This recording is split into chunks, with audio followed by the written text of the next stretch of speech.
हाँ तो भाई लोग कैसे हो? ईएनटी में जो सबसे इम्पोर्टेंट टॉपिक माना जाता है ओटाइटिस मीडिया है ना। ठीक है, तो ये इंक्लूडेड है मतलब diseases of the middle ear infection में। ठीक है, सीधा पॉइंट पे आते हैं बिना इधर उधर की बातें पहले हुए। एक्यूट सुपरेटिव, अरे यार कहाँ चला गया, ऐसे ना करो। एक्यूट सुपरेटिव ओटाइटिस मीडिया, ठीक है। सो बेसिकली ये है क्या, it is an acute inflammation of the middle ear cleft by pyogenic organisms. ठीक है, अब यहाँ पे ये जो टर्म हमें ध्यान देना है वो है middle ear there is cleft. ठीक है, अब मिडल ईयर क्लेफ्ट का मतलब क्या होता है? ठीक है, इसमें मिडल ईयर के साथ साथ इंक्लूडेड होता है, यहाँ पे मिडल ईयर तो होता ही है, इसके साथ साथ इसकी सराउंडिंग लाइक यूस्टेशियन ट्यूब हमारी, और हमारे एडाइटा सेंट्रम, और ये मिडल ईयर का कनेक्शन किससे होता है? मेस्टॉइड ईयर सेल्स से होता है, तो मेस्टॉइड एंट्रम या फिर मेस्टॉइड ईयर सेल्स हम इसे कह सकते हैं। हाँ, तो अब यहाँ पे हमें एक और चीज़ देखने को मिलती है कि ASOM जो है, ठीक है, एक्यूट इन्फेक्शन है मिडल ईयर क्लेफ्ट का। एक्चुअली ये इन्फेक्शन कहीं और से आ रहा है। देखो क्या लिखा हुआ है, typically the disease follows viral infection of URT, upper respiratory tract का ये इन्फेक्शन होता है। मतलब इन्फेक्शन हुआ था कहीं भी, किसी भी नोज या पैरानेजल साइनस या फिर हम कह सकते हैं अपर रेस्पिरेटरी ट्रैक्ट में, बट वहाँ से कहाँ पहुँच गया इन्फेक्शन पहुँच गया हमारे मिडल ईयर में। और इसमें सबसे ज़्यादा इंपॉर्टेंट रूल किसका होगा? तो यहाँ पे हम देख लेते हैं रूट्स ऑफ इन्फेक्शन। ठीक है, जो पहला रूट हमारे सामने आता है वो है यूस्टेशियन ट्यूब। अब यहाँ पे सबसे पहले हम एक चीज़ देखते हैं कि यूस्टेशियन ट्यूब का हम बचपन से पढ़ते आ रहे हैं कि फंक्शन क्या क्या है। देखो, यूस्टेशियन ट्यूब हमें पता है कि कनेक्ट कर रही है मिडल ईयर को हमारे अपर रेस्पिरेटरी ट्रैक्ट से। ठीक है, तो इसका फंक्शन होता क्या है? सबसे पहला तो हमें पता है कि ये क्या करती है, प्रेशर मेंटेन करती है।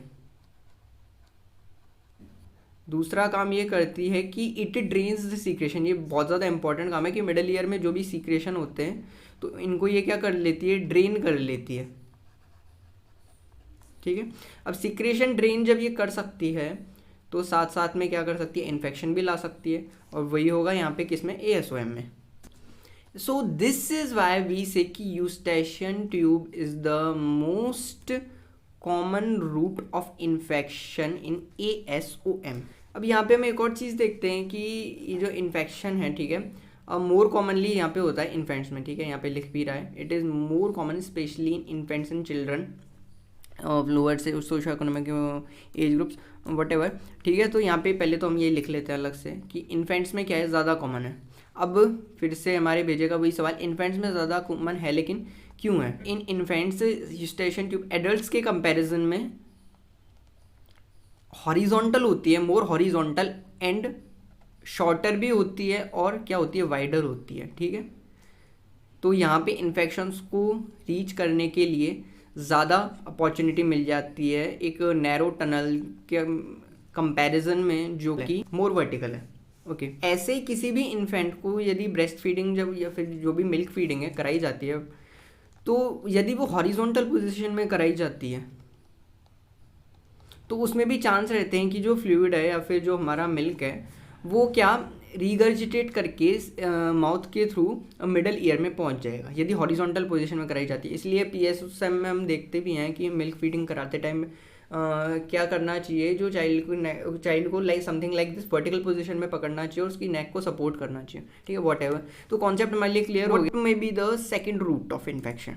ठीक है, ऑब्वियस सी बात है, it is external ear. External ear के थ्रू इन्फेक्शन हो सकता है। अब ये कब होगा? देखो, एक्सटर्नल ईयर और मिडल ईयर के बीच में क्या है? हाँ, टिम्पेनिक मेम्ब्रेन है। तो टिम्पेनिक मेम्ब्रेन का यदि कोई परफोरेशन होता है तो इन्फेक्शन में रीच यस हमारा middle ear. Another route of infection is that is termed as blood borne, and ये जो रूट है, ठीक है, बहुत ज़्यादा अनकॉमन होता है, देखने को नहीं मिलता है। ओके, नाउ देखते हैं हाँ प्री डिस्पोजिंग फैक्टर्स क्या क्या हो सकते हैं। तो सिंपल सी चीज़ है, कोई भी चीज़ यूस्टेशियन ट्यूब के साथ इंटरफेयर करें, anything that interferes with the normal functioning of the Eustachian tube, तो उसमें क्या होगा, मिडल ईयर इन्फेक्शन के चांसेस ज़्यादा हो जाएंगे। इसमें कुछ नहीं देखना, हमें बस पॉइंट्स देखने क्या क्या हो सकता है। कॉमन कोल्ड का अटैक, अपर रेस्पिरेटरी ट्रैक्ट का इन्फेक्शन हम देख ही चुके हैं। Exanthematous fevers, so exanthematous fevers they are fevers with rashes, ठीक है, and other diseases like measles, diphtheria और वुपिंग कफ, ठीक है। इसके अलावा और क्या क्या हो सकता है, टॉन्सिल्स का इन्फेक्शन, कोई भी एडिनॉइड हो, राइनाइटिस, क्रॉनिक साइनोसाइटिस, वही हैं सेम चीज़। Nasal allergy, tumours of nasopharynx, packing of nose and nasopharynx for epistaxis and cleft palate. Okay, moving forward, अब इम्पॉर्टेंट आता है कि इन्फेक्शन कर कौन रहा है। तो most causative organism we have to remember streptococcus pneumoniae. इसके अलावा और भी होते हैं, अदर्स इंक्लूड लाइक, ठीक है, एक हमारा मोरेक्सेला और हो सकते हैं एच इन्फ्लुएंजी,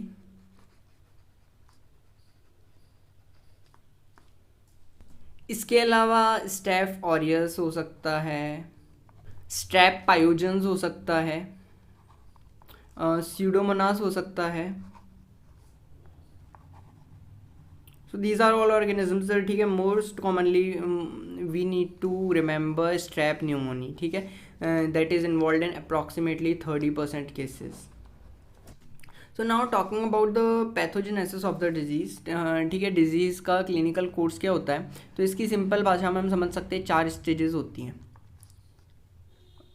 ओके, सबसे पहले क्या होता है, there is first of all stage of tubal occlusion. हमारे लिए समझना बहुत आसान है। इन्फेक्शन हुआ, तो इन्फेक्शन हुआ तो क्या हुई, एडिमा हुई, ठीक है। इसके अलावा एक और टर्म जो बुक में लिखा हुआ हाइपरीमिया हो, व्हाटएवर। तो इससे हमें समझ आता है कि क्या होगा, ट्यूब का जो भी यूस्ट्रेशन ट्यूब का नेजोफेरेंजल एंड है, ठीक है, या फिर हम जिसको कहते हैं कार्टिलेजिनस एंड, कार्टिलेजिनस और nasopharyngeal end of the tube will be blocked. आसान भाषा में हम कहें तो ये ब्लॉक हो जाएगा, ठीक है, यहीं से कहानी स्टार्ट होती है। जैसे ही यूस्टेशन ट्यूब ब्लॉक हो चुकी है, हमें पता है, ऊपर भी हम इतनी बार डिस्कस कर चुके हैं, ठीक है, यूस्टेशन ट्यूब की ब्लॉकेज की वजह से हो रहा है। For just diagrammatic sake of representation, यदि हमारी टिम्पैटिक मेम्ब्रेन है और हमें पता है उससे क्या होता है, पीछे से यहाँ पे ये हैंडल ऑफ मैलियस अटैच होता है, तो ये हैंडल ऑफ मैलियस हो गया। लेट वी एज्यूम कि यदि ये मिडिल ईयर कैविटी और यहाँ से Eustachian tube something like this जा रही है नोज़ की तरफ, ठीक है। So now let us say this end is blocked. Due to this blockage होता क्या है कि मिडिल ईयर में नेगेटिव प्रेशर जनरेट होता है। एंड ये नेगेटिव प्रेशर क्यों हो रहा है, इसका सिंपल सा रीज़न है कि मिडिल ईयर की म्यूकोसा में पोटेंशियल होता है एयर को या ऑक्सीजन को एब्जॉर्ब करके रखने का, ठीक है। तो वो जब भी एयर को एब्जॉर्ब कर लेगी तो क्या होगा, अंदर तो कोई एयर बचेगी नहीं, तो यहाँ पे क्या होगा, प्रेशर डिक्लाइन हो जाएगा और नेगेटिव प्रेशर बनेगा। और ये इस प्रेशर की डिक्रीज होने की वजह से ये जो टिम्पैनिक मेम्ब्रेन है ये क्या होगी, इस साइड रिट्रैक्ट हो जाएगी, ठीक है। हम समझ सकते हैं कि एक्सटर्नल ईयर में, एक्सटर्नल यदि ये ईएसी है, यहाँ पे प्रेशर ज़्यादा यहाँ पे कम है, तो टिम्पैनिक मेम्ब्रेन क्या हो जाती है, रिट्रैक्ट हो जाती है। So this is the clinical feature that we get in stage of tubal occlusion. So first of all, what we got is a tympanic membrane has retracted, or we can say it is pulled. इसकी वजह से क्या होगा, ठीक है, जब हम examine करेंगे तो टिम्पैनिक मेम्ब्रेन के एग्जामिनेशन में there will be no cone of light, क्योंकि वो अंदर की तरफ पुल हो चुकी है, and it will be dull, ठीक है, नॉन शाइनी होएगी, कोन ऑफ लाइट हमें नहीं मिलेगा, ये चीज़ हम याद रख सकते हैं। इसके अलावा और क्या क्या साइन हमें मिल सकते हैं, yes, there will be pain, ठीक है। एंड अनदर थिंग, यदि ट्यूनिंग फोक हम एग्जामिनेशन करेंगे तो वहाँ पे हमें मिलेगी conductive deafness. So this is stage of tubal. तो ट्यूबल ऑक्लूजन के बाद आती है हमारी स्टेज ऑफ प्री सुपरेशन, ठीक है। अब यहाँ पे क्या होगा, नाम से पता चल रहा होगा, सुपरेशन मतलब कुछ सीक्रेशन टाइप होगा तो यस। अब क्या होगा, मिडिल ईयर में जो भी एक्सुडेट सीक्रेशंस होते हैं वो इकट्ठे होने शुरू हो जाते हैं, ठीक है, क्योंकि हमारी टिम्पेनिक मेम्ब्रेन तो ब्लॉक्ड है तो सीक्रेशन ड्रेन तो होंगे नहीं, तो यहाँ पे क्या होंगे, सीक्रेशन इकट्ठा होने शुरू हो जाएंगे, ठीक है, जिनको हम कहते हैं एक्सुडेट सीक्रेशंस, ठीक है। अब इसकी वजह से क्या होगी, जो हमारी टिम्पेनिक मेम्ब्रेन रिट्रैक्टेड थी, ठीक है, अब यहाँ पे सीक्रेशन होने, लेट मी से, यदि यहाँ पे सीक्रेशन से इकट्ठा हो रहे हैं तो अब टिम्पेनिक मेम्ब्रेन क्या होगी, आउटवर्ड बल्जिंग होने लग जाएगी, यस, ठीक है। और आउटवर्ड बल्जिंग की वजह से यहाँ पे एक कैरेक्टरिस्टिक चीज़ हमें देखने को मिलती है, that is what if we say, यदि ये हमारी टिम्पेनिक मेम्ब्रेन है, ठीक है, तो यदि ये बल्ज्ड आउट होगी तो यहाँ पे इसकी जो ब्लड वेसल्स हैं they will become more prominent, ठीक है, and it will give tympanic membrane a cartwheel appearance that is characteristic of stage 2 ASOM.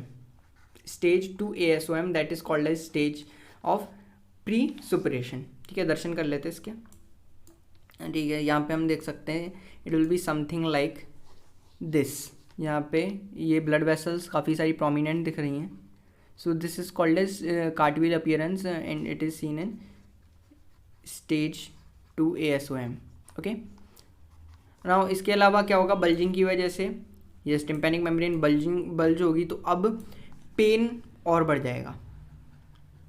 Stage 1 में भी पेन हो रहा था, बिल्कुल हो रहा था, हमने अभी देखा, कहा गया ये रहा, पेन हो रहा है, ठीक है, पेन यहाँ पे इंक्रीज हो जाएगा, इतना इंक्रीज हो जाएगा कि भैया रातों की नींद उड़ जाएगी, patient will be unable to sleep, ये थ्रॉबिंग पेन हम कह सकते हैं इसको, ठीक है, कंडक्टिव डीफनेस यहाँ भी रहेगी, एंड यदि कंडीशन फर्दर प्रोग्रेस करती है तो पहुँच जाएगी स्टेज 3 में, that is stage of suppuration, ठीक है। अभी जो हमारे एक्सुडेट सीक्रेशंस थे, now they will be converted into पस ड्यू टू बैक्टीरियल इन्फेक्शन, ठीक है। पस में यहाँ पे पस कलेक्शन हो जाएगा और पस कलेक्शन की वजह से टिम्पेनिक मेम्ब्रेन, ठीक है, जो यहाँ पे बल्जिंग आउट हो रही थी, यहाँ पे इसकी बल्जिंग और इंक्रीज हो जाएगी इतनी कि टिम्पेनिक मेम्ब्रेन इस ऐसा लगेगा कि बर्स्ट होने ही वाली है, it is just ready to burst out, ठीक है। अब ऐसी कंडीशन में हम एज्यूम कर सकते हैं कि पेशेंट को पेन भयंकर वाला होगा, तो पेन यहाँ पे फिर से इतना ज़्यादा हो जाएगा कि पेशेंट सहन नहीं कर पाएगा, और ठीक है, अब ऐसा पेन होता है तो एक्सटर्नल ईयर के इन्फेक्शंस में हमने देखा था, ये हम क्या करते हैं, ट्रेगल साइन करते हैं, ठीक है, ट्रेगल्स को क्या करते हैं, प्रेस करके देखते हैं, इसकी वजह से पेन ज़्यादा हो जाता है। यहाँ पे यदि हम ट्रेगल साइन करेंगे तो it will B yes negative आएगा, ऑब्वियसली जब हम प्रेस करेंगे तो पेशेंट को कोई चेंज नहीं आएगा, दिखाई नज़र नहीं आएगा, so because it is the infection of middle ear, ठीक है, तो यहाँ पे ट्रेगल साइन नेगेटिव आएगा, ये हम चेक कर सकते हैं। हमें एग्जामिनेशन में क्या मिलेगा, एग्जामिनेशन में, ठीक है, टिम्पेनिक मेम्ब्रेन के जो भी लैंडमार्क्स होंगे, जो भी हम लैंडमार्क्स देखते हैं नॉर्मल एनाटमी में, वो सारे के सारे डिसअपियर हो चुके होंगे इस पॉइंट तक, और बल्जिंग पॉइंट पे सबसे ज़्यादा प्रेशर होगा, that will appear as a yellowish point, ठीक है।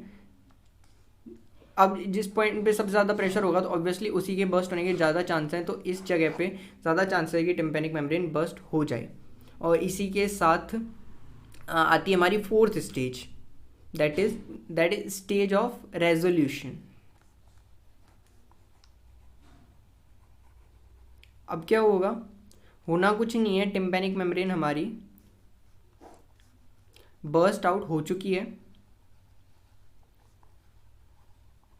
एंड जो भी सीक्रेशंस थे मिडिल ईयर कैविटी में हमने देखा था वो क्या होंगे, यहाँ पे टिम्पेनिक मेम्ब्रेन में क्या हो गया, परफोरेशन हो गया, टिम्पेनिक जो भी सीक्रेशंस हैं वो क्या होंगे, एक्सटर्नल ईयर में आ जाएंगे, ठीक है। Now at this point pain will resolve, ये हम चीज़ देखेंगे, क्योंकि टिम्पेनिक मेम्ब्रेन जो स्ट्रेच हो रखी थी अब फटने के बाद वो स्ट्रेचिंग तो ख़त्म हो जाएगी, तो पेन विल रिजॉल्व, इसीलिए हम इस कंडीशन को क्या कहते हैं, स्टेज ऑफ रेजोल्यूशन। इसके अलावा अब टिम्पेनिक मेम्ब्रेन परफोरेट हो गई तो क्या ये परफोरेशन हमेशा रहेगी? ऑब्वियसली हमेशा नहीं रहेगी। 3 to 6 वीक्स के बाद क्या होगी, ये रीजनरेट कर जाएगी और टिम्पेनिक मेम्ब्रेन की ये परफोरेशन ये वापस से हील हो जाएगी and the patients hearing will also become normal.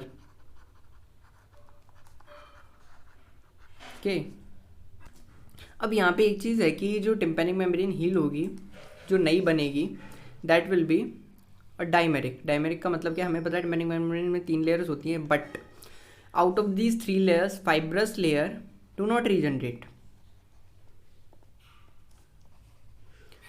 जिसकी वजह से टिम्पेनिक मेम्ब्रेन जो नई बनेगी उसमें सिर्फ 2 ही लेयर्स होंगी। एंड अच्छा, टिम्पेनिक मेम्ब्रेन में जो परफोरेशन हो रहा था, व्हाट विल से कि इसमें सबसे ज़्यादा चांसेस किसके हैं? ठीक है, तो ऑब्वियसली परफोरेशन जो भी कलेक्शन होगा वो नीचे सबसे ज़्यादा होगा।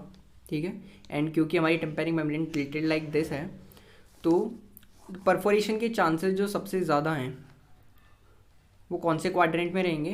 पार्स टेंस आके, yes, it will be more in antero inferior quadrant. This is easy for us to understand. Now talking about treatment. ठीक है, तो ट्रीटमेंट इसका बहुत सिंपल है, हमें कुछ नहीं करना। हमें पता है, ठीक है, it is due to bacterial infection. तो यदि स्टेज 1 और 2 की बात की जाए, अच्छा स्टेज 1 में क्या हो रहा था, ट्यूब ब्लॉक हो रही थी। ठीक है, तो we can give nasal decongestant drops, ठीक है, जो ट्यूबल ओपनिंग में हेल्प करें। इसके अलावा पेशेंट को क्या हो रहा था, yes, patient was suffering from pain, तो पेन होगा तो हम क्या देंगे, ऑब्वियसली एनाल्जेसिक्स देंगे। एंड बैक्टीरियल इन्फेक्शन होता है तो हम क्या देंगे, ऑब्वियसली एंटीबायोटिक्स हम देंगे, हमें पता है बैक्टीरियल इन्फेक्शन की वजह से हो ही रही है। ठीक है, जब पस कलेक्शन स्टार्ट हो जाता है, यदि स्टेज 3 तक बात पहुंच चुकी है तो अब हम क्या करेंगे, हमें पता है कि अब टिम्पेनिक मेम्ब्रेन, ठीक है, पेशेंट को ऑब्वियसली पेन नहीं बहुत ज़्यादा हो रहा होगा तो हमें सडनली ट्रीट करना पड़ेगा। And tympanic membrane bulge out हो चुकी है तो इस टाइम हम क्या करेंगे, now we will perform and surgical procedure called as myringotomy. And as the name suggests, होगा क्या, हम टिम्पेनिक मेम्ब्रेन में एक छोटा सा इंसिजन लगा देंगे ताकि क्या हो जाए, हमारे जो पस है वो ड्रेन आउट हो जाए। ठीक है, अब एक सवाल आता है कि हम इंसिजन लगाएंगे कहाँ पे? ठीक है, हम इंसिजन के लिए ऐसी जगह प्रेफर करेंगे जहाँ पे हील होने के जल्दी हील हो जाए। ठीक है, रीजनरेट जल्दी हो। और टिम्पेनिक मेम्ब्रेन के रीजनरेशन की बात की जाए तो सबसे ज़्यादा कहाँ पे होती है, पोस्टीरियर और सुपीरियर क्वाड्रेंट में। ठीक है, इसके बाद पोस्टेरो inferior, then entero inferior and then entero superior. So this is the rate of growth, मैं लिख ही देता हूँ, this is the rate of growth of tympanic membrane। ठीक है, तो फिर से हमारा सवाल अभी तक वही है कि हम इंसिजन कहाँ पे लगाएंगे। तो पोस्टेरो सुपीरियर क्वाड्रेंट में, for example let me divide this into 4 quadrants first of all, okay, something like this. So postero superior quadrant में तो हम इंसिजन लगाने से रहे। ठीक है, क्यों नहीं लगाएंगे, ऑब्वियसली क्योंकि यहाँ पे, क्योंकि पस तो नीचे कलेक्ट होगा ना, कलेक्शन तो यहाँ पे होगा, है ना, तो वी विल क्या, हम यहाँ पे एक इंसिजन लगाएंगे ताकि पस यहाँ से ड्रेन आउट हो जाए। So most preferred will be postero inferior quadrant, ये हमारा आंसर है। फिर से हमें कंफ्यूज नहीं होना है कि जनरली जो टिम्पेनिक मेम्ब्रेन का परफोरेशन होता है नेचुरली वो एंटेरो इन्फीरियर क्वाड्रेंट में होता है, एंड मायरिंगोटॉमी के ड्यूरिंग हम क्या करते हैं, इंसिजन पोस्टेरो इन्फीरियर क्वाड्रेंट में लगाते हैं। दोनों चीज़ें अलग है। क्या हो यदि स्टेज 4 में पेशेंट पहुंच चुका है, तो अब एक्चुअली हमें कुछ करने की ज़रूरत है ही नहीं है क्योंकि स्टेज तो रिजोल्यूशन में हो चुकी है। ठीक है, पस ड्रेन हो ही चुका है। द मोस्ट थिंग, सबसे ज़्यादा हम क्या कर सकते हैं, ईयर टॉयलेट कर सकते हैं। ठीक है, ईयर की क्लीनिंग हम कर सकते हैं जिससे सारा पस बाहर आ जाए। इसके बाद रिजॉल्व वो अपने आप हो ही जाना है।